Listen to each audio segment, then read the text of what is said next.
Sexuality is an intrinsic part of many people's personhood and sense of self.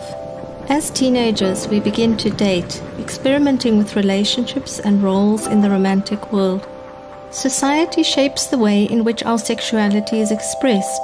We learn, in sometimes jarring ways, whether we are sexy or not in the eyes of others, whether we are deemed fit to participate in sexual relationships.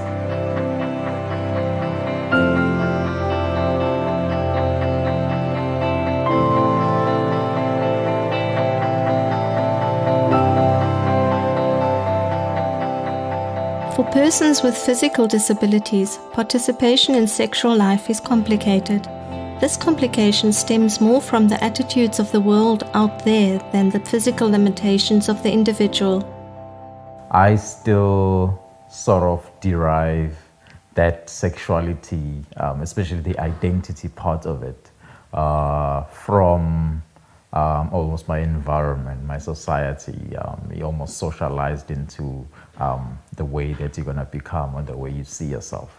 So as much as I knew that obviously I'm a sexual person, however, there are a few, what can I call them, curveballs that just make it slightly challenging to think of how sexual you are and how do you fit with your sexuality, especially into the society that you that you come from.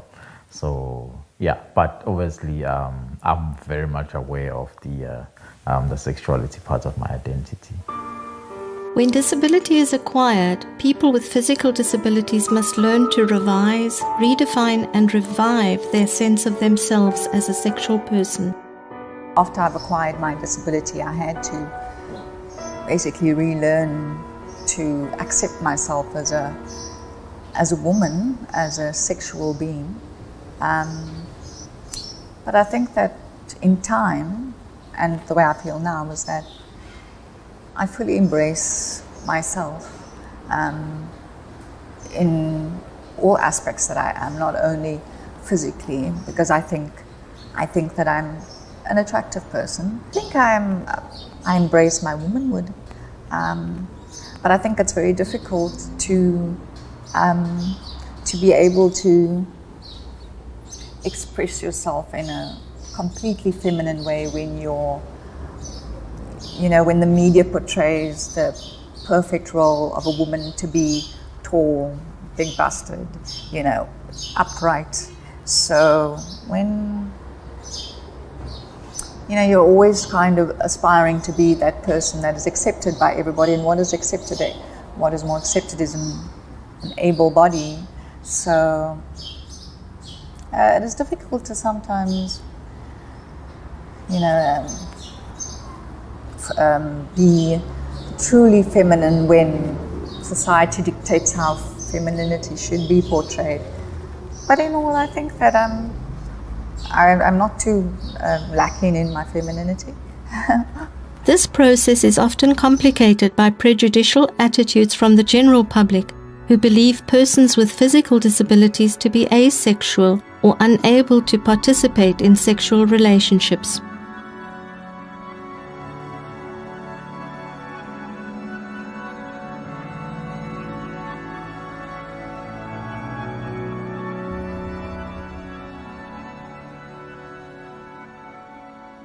I think a lot better now than when I was tuning out to my accent. I think that's the main thing to reflect on. I mean, I'm an old man now.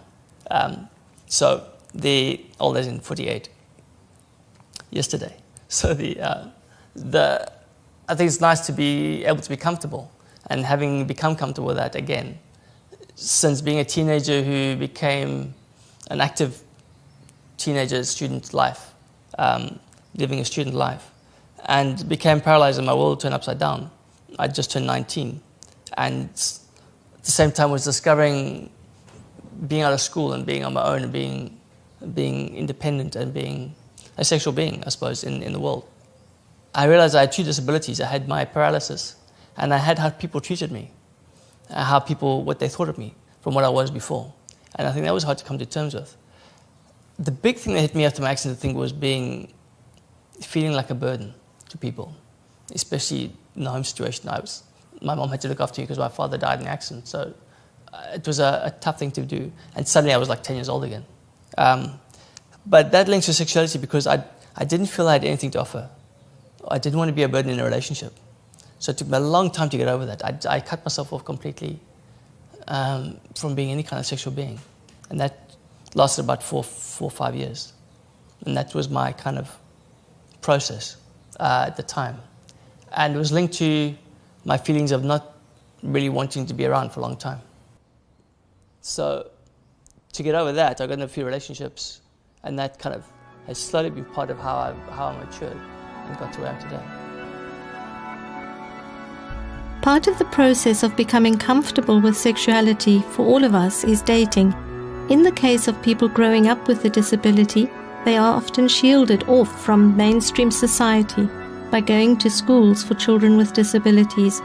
This exclusion can make it difficult to adjust to a dating world outside. Having had to go to boarding school from a very, very young age, which is a special school as well, we are amongst each other, if you will. So we didn't have a lot of time to go out into the world, be able to integrate to general society, if you will. So as much as we had sexual feelings, if you will, because obviously there were females within the school, however, the biggest challenge for us was how is the bigger general world going to receive us? As much as we might have had a girlfriend within school, but you both have a disability, right? But outside, this is just someone who might be attracted, you know, to you perhaps as just a human being. However, in your mind, you still got that whole issue of disability. So you sometimes end up not being sure of is this relationship genuine? Is it out of pity? Is it out of some sort of duty, you know? So those are the turns or the challenges one has to almost deal with psychologically, you know? And maybe perhaps when I settle down, like, you know, in an official sort of way, I can almost say, okay, no, maybe I dealt with it in a practical, good way. Becoming disabled in the course of a relationship can create complications and problems between partners. After being married for a year, I was involved in an accident, my ex-husband and I. In terms of my self-esteem, it wasn't good. In terms of my sexuality, it wasn't good. In terms of my accepting myself as a woman, it wasn't good. It was disempowering. And the relationship didn't last because of me being disabled. When people with physical disabilities are married or in relationships, they are often confronted by non-disabled people who are shocked or surprised that they are married. People don't expect me to have kids or be married, and they get a shock sometimes when they see a wedding ring. So, are you married? And it's surprising quarters. I mean, sometimes I'm in company who I would think would be okay with it, and some people are really. I think after being in a chair for 29 years, I kind of cut off to stuff now.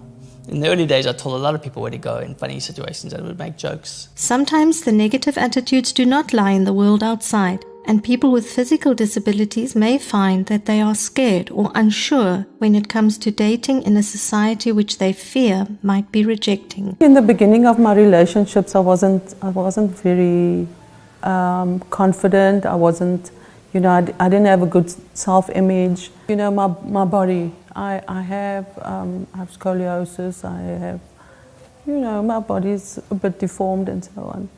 So that would be my first, you know, thoughts, you know, will he, how will my body be, you know, not attractive, attractive to him, and although, you know, will it spoil what I think we have and so on.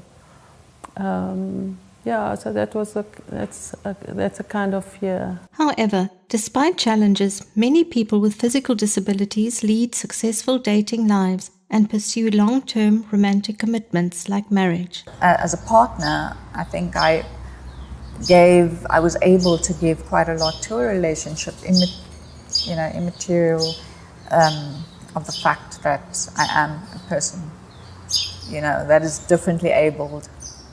A complication in relationships between people with physical disabilities and their partners, though, is care. I didn't feel I had anything to offer. I didn't want to be a burden in a relationship. So it took me a long time to get over that. I cut myself off completely from being any kind of sexual being. And that lasted about 4 or 5 years. However, care and dependency are not insurmountable obstacles to meaningful, equal, and exciting romantic relationships. When I became paralyzed, I remember being the one relationship I had, when it began, I thought, well, I don't care anymore. If this happens, it happens. If it doesn't, it doesn't. I'm not going to get hung up about silly things about what I look like or, am I long enough, short enough, tall enough? Is my breath that bad? I don't know. I just, what else can go wrong? So it was, in a way, kind of a release to say, well, hey, what else can go wrong? So in that kind of way, I took maybe a bit more, perhaps blasé about it, gave me more confidence, perhaps. Or maybe just because I didn't worry too much about things. And then, again, you realize what's important. And if someone wants to be with you, they're going to be with you. If they're not, they're not. And that's pretty much what happened. So, people with physical disabilities can and do have fulfilling sex lives, date and get married. They also have children. Certain physical disabilities do have an impact on one's capacity to have children. However, there are medical technologies which can help willing couples to conceive. We tried a couple of times naturally, and my sperm count was low. And we worked out it's a numbers game. We approached the Cape Fertility Clinic, got in touch with them, tried artificial insemination, I think 3 or 4 times, which is a cheap option. And then after that, when that didn't work, we went for IVF, and that worked first time. But it's a numbers game. It increases your percentage from, naturally can be like, I think, 2% or 0.5%. AI is about 5%, whereas IVF is like 35%. So in the second one, we went straight for IVF and just didn't waste time. I think we might have tried naturally once, I can't remember. But that was, and it worked, so that was good. A couple of things you can do. I had sperm frozen a long time ago when Emma and I got together, when we got married. And so that's there. But when we tried, again, I'd produce a fresh sample, so to speak, and that was like the fun part. So you try to make fun of it and try to keep something happen. So I was doing that in the morning. Emma had to go, carry her in a little jar back up to the clinic, 5 minutes down the road. I think kept in a bra, something to keep it warm, that type of thing. So those little stories kind of make it intimate. And then again, when we had Benjamin, I did the same thing. I said, well, let me try a fresh sample again, and it was fine. So it's nice to know that when it happened. I guess it's kind of day of conception. That's pretty cool. However, once again, problematic societal attitudes crop up. I have mixed reactions, I think, maybe because they think that, I'm a person in a disability, I'm sitting in a wheelchair, I'm disabled, how could I possibly have 2 children? And it's easy, I'm a woman. I have a reproductive system, I had sex, popped out 2 children. Even the partners of people with physical disabilities are not immune to the assumptions and attitudes of others. So for me, I've just got used to it all. When we got in public and Emma was pregnant, she got a lot of funny looks from people, she said, with a guy in a wheelchair. And we were in Pick n Pay once. I think that's the thing about inappropriate reactions. And Emma and I were in Pick n Pay, and a couple of ladies saw, oh, wow, look at you. How do you guys have sex? She said, ask Emma. I was in the bread counter. You think, that's totally inappropriate. Unless it's in the correct setting, and that's... So, but we're faced with a choice because you want to change attitudes, but not in the middle of a shopping mall. When it comes to disability, we may assume so much about sexuality and what can or cannot be done. People with physical disabilities often feel that other people look at their disability first, not at the person they are. I think my sexuality I got comfortable with a long time ago. Fatherhood, I guess, is just an extension of that. It's more, and when I lecture, when I talk about it, I show a picture of me and myself on the beach with James chasing me and playing with him. And I say, my identity in society is a father and a husband. And I think that's crucial. Because my key thing is, when I speak to you in my presentations, I stopped for a point. I said, what is inclusion all about? And I turned to the audience, normally it's students, and I said, well, you guys, we are social beings. When you go out and you meet people, what are the first questions you ask? So a bit of to and fro, and people say, what are your name? What are you studying? I said, what do you do? People say, what do you do? Next thing, are you in a relationship? And it always comes out. In a few minutes, people come up with these questions. Are you in a relationship? There's a bit of a giggle around there. And I say, exactly. So those things define you in society. What can you do? What do you do? Are you in a relationship? Are you married? Are you single? And I said to the audience, I say, what do you think people ask me when they see me? What happened? Everybody gets it. What happened? I said, that's it. And that's what sucks, because it goes no further than that. People don't expect me to be able to do anything or be in a relationship because I'm in a wheelchair. And that's the difficult part. That's what we want to change around.